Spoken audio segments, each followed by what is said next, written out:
नमस्कार। मैं अरुण के शर्मा, एनालिस्ट वन थॉट। आने वाले 3-4 महीनों में बिहार के इलेक्शन घोषित होने वाले और बिहार में रह रहकर एक से एक बड़े धुरंधर घोटाले सामने आते हैं और बेवकूफ़ी का ऐसा अंदाज आपको पूरे देश में कहीं नहीं मिलेगा। जो वहाँ के सीएम है नीतीश बाबू, सुशासन बाबू, भांग का गोला खाए अलसाए से मानसिक बीमार आदमी सिद्ध हो रहे हैं। अब बिहार में 100 करोड़ की सड़क बन गई। सड़क के बीचों बीच पेड़ खड़े हैं, उन्हें काटा नहीं गया, परमिशन नहीं मिली, क्या हुआ हमें नहीं पता। और सड़क के दोनों तरफ एक भी रोड साइड लाइट का खंबा ही नजर नहीं आएगा आपको। लाइट की तो बात ही छोड़ दें। अब बिहार के जहानाबाद में सड़क बना दी गई, लेकिन बीच में रास्ते में लगे रहे पेड़ नहीं काटे गए और 100 करोड़ की लागत से पटना गया मेन रोड के बीच में दर्जनों पेड़ खड़े हैं। इतना ही नहीं, सड़क पर लाइट भी नहीं लगी ताकि रात में लोग संभल कर चलें। अब मरते हो तो मरो, हमें क्या, हम तो अपना मौज कर रहे हैं। 20 साल हो गए चीफ मिनिस्टर बने हुए हैं। जब मौज आती है तो मोदी की गोदी में बैठ जाते हैं और मौज आती है तो तेजस्वी का चाचा बन जाते हैं। मज़े ले रहे हैं, खा रहे हैं, पी रहे हैं, ऐश कर रहे हैं। 20 साल से पलटू राम का तमगा लिए घूम रहे हैं। अब ये सड़क जो है वो 7.48 किलोमीटर लंबी है।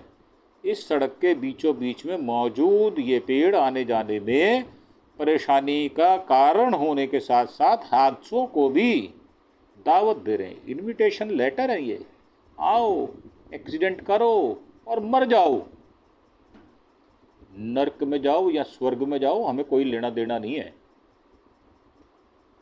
स्थानीय लोगों का भी यही कहना है। जिस तरह से ये सड़क बनाई गई है उससे कभी भी बड़ा हादसा हो सकता है।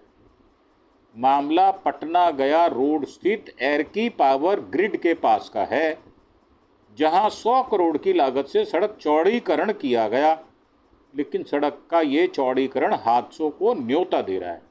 और 2 तस्वीरें हैं जिसमें हम देख रहे हैं कि सड़क के बीचों बीच पेड़ हैं और सड़क जी है वो, उस पर वीडियो भी है, मोटरसाइकिल आ रही है, जा रही है, पेड़ खड़े हैं बीच में। वो मोटरसाइकिल वालों को टाटा बाय बाय भी कर रहे हैं, कह रहे बेटा जाओ, खुश रहो, हमसे मत टकराओ, हमसे टकराओगे तो चकनाचूर हो जाओगे। अब ये पेड़ कह रहे हैं हमें पता नहीं है। अब जहानाबाद में पटना गया मार्ग पर बनाई गई ये सड़क 7.8 किलोमीटर लंबी है। सड़क के बीचों बीच पेड़ लगे हैं। तो ये हम आपको फ़ोटो दिखा देते अगर हमें प्रतिबंध ना होता, क्योंकि ये आ जाता है कि आपने किसी की फ़ोटो को शेयर किया बेजा इस्तेमाल। सड़क के बीचों बीच पेड़ लगे हैं, लोग किसी तरह अपनी जान बचाकर निकल रहे हैं। स्ट्रीट लाइट नहीं होने की वजह से रात में ये सड़कें और ख़तरनाक हो जाती हैं, डेंजरस। यहाँ ड्राइविंग करना इट्स ए डेंजरस। अब 2 विभागों के बीच तालमेल की कमी है। दरअसल बिहार सरकार सड़क निर्माण परियोजना के तहत पटना और गया के बीच सड़क चौड़ी होनी थी। वन विभाग और पथ निर्माण निगम, इनके बीच तालमेल की कमी दिखाई दी और कमी के कारण दोनों ओर रोड तो बन गई लेकिन पेड़ नहीं काटे गए। अब वन विभाग से पेड़ों को हटाने की अनुमति नहीं मिल रही, उसकी वजह से निर्माण एजेंसी ने पेड़ों के बगल से सड़क बना डाली। नतीजा यह कि बीच सड़क में पेड़ खड़े हैं जिनसे टकराकर कभी भी जान माल की हानि हो सकती है। अब वन विभाग की डिमांड नहीं पूरा कर सका जिला प्रशासन। दोनों ही गवर्नमेंट के हैं भाई साहब, गुत्थम गुत्था हुए पड़े हैं। आज तेरे 2 घसुंड दूँ। तो अब ये पथ निर्माण विभाग के अधिकारियों का कहना है, पेड़ों की कटाई के लिए वन विभाग को सालों पहले आवेदन दिया गया था, लेकिन अब तक नो ऑब्जेक्शन सर्टिफिकेट NOC जारी नहीं हुआ। भाई साहब, नहीं हुआ जारी तो नहीं हुआ, उखाड़ लो जो उखाड़ना आपने, हम तो नहीं करते जारी। अब ये वन विभाग ने 14 हेक्टेयर ज़मीन के मुआवजे की मांग रखी थी, जिसे जिला प्रशासन पूरा नहीं कर सका। वहीं जिला वन क्षेत्र पदाधिकारी ऋतुपर्णा ने बताया कि जिला स्तर पर सिर्फ जांच की अनुमति है, जबकि अंतिम आदेश गया कार्यालय से जारी होता है। अभी तक कोई आदेश मिला नहीं, इसलिए हमने कार्रवाई की नहीं। तो बहुत ही हम आज्ञाकारी बच्चे हैं, आदेश आएगा पालन करेंगे। तो जिला प्रशासन वन विभाग की शर्त को पूरा नहीं कर सका, जिसका नतीजा ये हुआ, सड़क का चौड़ीकरण कर दिया गया लेकिन पेड़ छोड़ दिए गए। अब सड़क में जगह जगह पेड़ ही पेड़ नजर आ रहे हैं। मौसम सुहाना हो तो इन पेड़ों की छाया में बैठने का मन भी करता है, पर डर भी लगता है कोई मोटरसाइकिल ना आकर टकरा जाए। अब सड़क पर पेड़ ही पेड़ हैं, और लोगों ने कहा है कि पेड़ नहीं, मौत के खंभे हैं ये। और पर्यावरण के चलते पेड़ काटने की परमिशन नहीं दी। वन रक्षी नंद सिंह ने बताया, मेरे विभाग का नियम है, जितने पेड़ काटा जाएगा उसके 3 गुना पेड़ लगाए जाएंगे। सड़क विभाग की ओर से पेड़ हटाने की परमिशन मांगी गई थी। इसके एवज में वन विभाग ने जिला प्रशासन से करीब 4 एकड़ जमीन मांगी थी। उसी जमीन पर पेड़ लगाए जाते, लेकिन जिला प्रशासन की ओर से जमीन उपलब्ध नहीं कराई गई। इस वजह से पेड़ हटाने की परमिशन नहीं दी गई। जिला प्रशासन की तरफ से जमीन उपलब्ध कराई जाएगी तो पेड़ काटने की परमिशन दी जाएगी। पर्यावरण को देखते हुए पेड़ को हटाने की परमिशन नहीं दी गई। ठेकेदार द्वारा पेड़ के दोनों तरफ सड़क का निर्माण कर दिया गया, जिसके कारण दुर्घटना की पूरी संभावना है। अब ये SDO हैं राजीव रंजन कुमार जहानाबाद के, उनका कहना है वन विभाग का नियम है कि जितने पेड़ हटाए जाएं उससे ज़्यादा लगाए जाएं। इसके लिए ज़मीन की खोजबीन की जा रही है, मिलने के बाद पेड़ों को हटा दिया जाएगा। सभी पेड़ों में रेडियम लगाने को कहा गया है ताकि लोगों को अंधेरे में वे दिखाई दें। इसकी प्रक्रिया जारी कर दी गई है। रात में खतरा बढ़ जाता है। दिन में वाहन चालक पेड़ों को देखकर बच निकलते हैं, लेकिन रात के अंधेरे में यह पेड़ जानलेवा बन जाते हैं। मौत के खंभे। इलाके में रोशनी की समुचित व्यवस्था नहीं है। कई बाइक सवारों की दुर्घटनाएं हो चुकी हैं, हालांकि अभी तक कोई बड़ी जनहानि नहीं हुई। और मेरा ये कहना है कि प्रशासन बड़ी जनहानि का इंतजार कर रहा है। अभी वेटिंग रूम में बैठा है, कोई बड़ी बात हो जाएगी तो आ जाएंगे। अभी तो हुई नहीं, होगी तो आएंगे, नहीं होगी तो नहीं आएंगे। अब स्थानीय लोग बोल रहे हैं कि मौत के खंभे बने पेड़। स्थानीय लोगों और राहगीरों का कहना है सरकार की यह लापरवाही जनता की जान जोखिम में डाल रही है। सड़क बन गई लेकिन सुरक्षा के बुनियादी मानकों को दरकिनार कर दिया गया। ये सवाल खड़ा करता है विकास कार्य शुरू करने से पहले तालमेल क्यों नहीं हुआ। होता नहीं है साहब। तालमेल तब होता है जब आप उनको सुविधा दें, और सुविधा दें तो सुविधा शुल्क भी दें।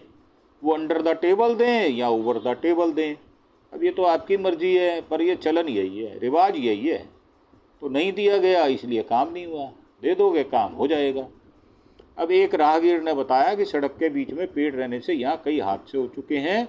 बावजूद इसके जिला प्रशासन पेड़ हटाने को लेकर कोई ठोस पहल नहीं कर पा रहा। अगर इन पेड़ों से टकराकर कोई बड़ी दुर्घटना हो गई और किसी की जान चली गई तो इसकी जिम्मेदारी कौन लेगा। अब केवल 30% निर्माण कार्य पूरा हुआ है। एग्जीक्यूटिव इंजीनियर धनंजय कुमार के अनुसार कनौदी रिलायंस पेट्रोल पंप में मई गुमटी तक 7.2 किलोमीटर सड़क का निर्माण होना था। अप्रैल 2022 में शुरू हुई इस परियोजना की डेडलाइन अप्रैल 2025 थी। इसके बावजूद अब तक केवल 30% निर्माण ही पूरा हो सका है। पेड़ और अतिक्रमण सबसे बड़ी बाधा बने हुए हैं। दुर्घटना से बचने के लिए सेफ्टी मेजर्स का ध्यान रखा जा रहा है। रिफ्लेक्टर लगाया जा रहा है और ड्रम भी खड़े किए जा रहे हैं। और ये एक और रिपोर्ट है बिहार की, बिना अप्रोच रोड के 3 करोड़ में बना दिया पुल अररिया में। लोग बोल रहे हैं यहाँ नदी की धाराएं, 1 पर पुल बना, 2 पर और बनना चाहिए। अब ये अररिया के रानीगंज में बना करीब 40 मीटर लंबा पुल चर्चा का विषय बन गया है। वजह है कि पुल को खेतों के बीचों बीच बनाकर छोड़ दिया गया है। पुल पर जाने के लिए कोई अप्रोच रोड बनी नहीं है। बिहार सरकार के ग्रामीण विभाग ने इस पुल को बनवाया है। बताया गया है कि इसकी लागत करीब 3 करोड़ रुपए आई है। तो टैक्स पेयर का पैसा है, खर्च हो गया हमारे ठेंगे से, हमें तो कोई फर्क नहीं पड़ता। हम तो सरकार हैं, हमारे पास पैसा आएगा, हम इसी प्रकार खर्च करेंगे। जहाँ कमीशन होगी वहाँ काम होगा, जहाँ हमें कमीशन नहीं मिलेगी, ज़रूरत होगी तो भी काम नहीं होगा। अब यहाँ पर कमीशन मिल गई तो हमने काम करवा दिया, चाहे इसका फ़ायदा जनता को मिले या ना मिले, इससे हमारा कोई सरोकार नहीं है। हम सरकार हैं, तो हम सरकार हैं और हमारा नाम है नीतीश बाबू, सुशासन बाबू।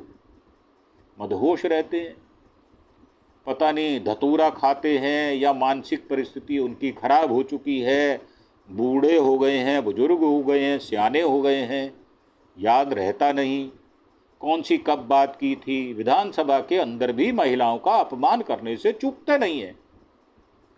और तुर्रा उस पर दम्भ इतना कि हम हैं सुशासन बाबू। कितनी बार शराब से वहां लोग मर गए, 100, 200, 70, 80, 150, ना जाने कितनी बार लोग मर चुके हैं। परंतु हमारा नाम है नीतीश कुमार उर्फ पलटू राम, उर्फ पलटिया, गुलाटी मारने वाला। इधर गुलाटी मारी तो हम चले गए तेजस्वी को चाचा बनकर, और उधर गुलाटी मारी तो हम बैठ गए नरेंद्र मोदी की गोदी में। और कभी कभी मन करता है उनका हाथ पकड़कर चूम लेते हैं, कभी कभी मन करता है उनके पैरों को हाथ लगाते हैं। तो वो हमारे बन गए ईश्वर। अब जो हमारे ईश्वर बन गए तो हमें किस चीज़ की परवाह नहीं। हम कुछ भी खाएं, पिएं, लेटें, बैठें, सोएं, किसी को कुछ भी कहें, हमारे अधिकारी किसी का बिस्तरा गोल कर दें, हमें कुछ नहीं पता। हम अपनी मस्ती से चलते हैं। जहाँ सत्ता होती है वहाँ हमारा डेरा होता है, और जहाँ सत्ता नहीं होती हम अपना बस्ता उठा के चल देते हैं। ये है नीतीश बाबू की कहानी। ये सबसे निराली है।